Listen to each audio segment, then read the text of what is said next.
We do not remember days, we remember moments. Cesare Pavey. Sometimes it's not the world that leaves us behind, it's time. It moves silently, invisibly, and when we wake, we expect everything to be as we left it, only to find it shifted beneath our feet.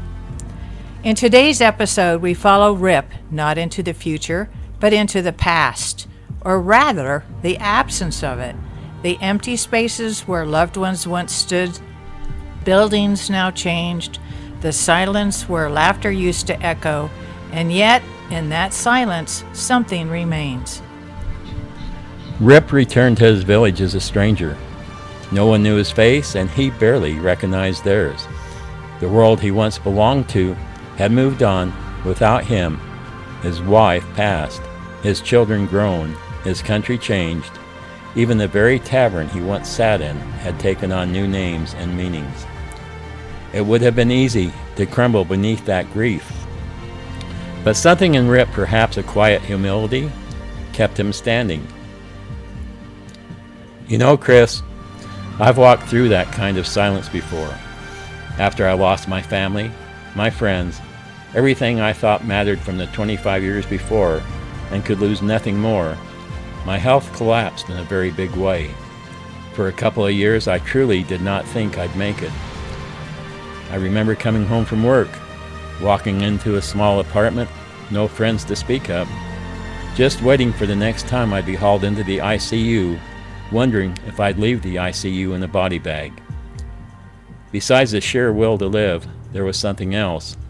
I did not have a TV, but I had a stereo. Enya was just coming into her own. I'd listen to her albums on repeat until I could finally drift off to sleep. It wasn't just music. It was something that held me when I had nothing left.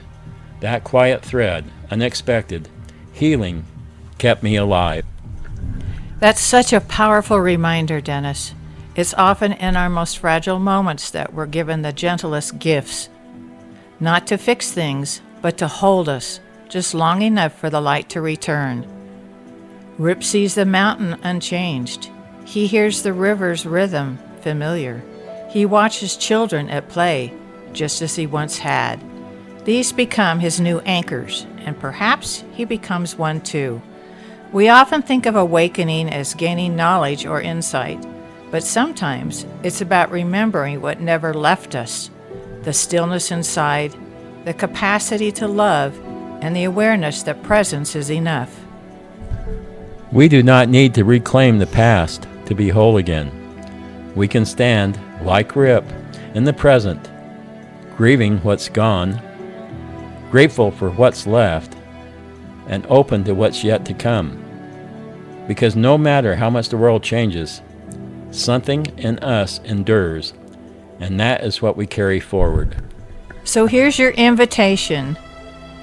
What have you lost, and what, deep down, still remains? Let yourself be with both, the grief and the grace. Let it soften you. Let it strengthen you.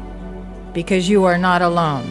We've all walked back into a world that feels unfamiliar at times, and yet we're still here waking, remembering, and beginning again.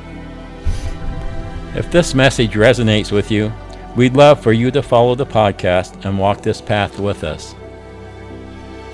Before we step into Rip's final chapter, we'll pause for a special bonus episode, a journey beyond the Catskill Mountains and across cultures. In episode 10.5, we'll explore global stories that echo Rip's awakening, from ancient Japan to Germany, from the Middle East to the sacred hills of Jerusalem.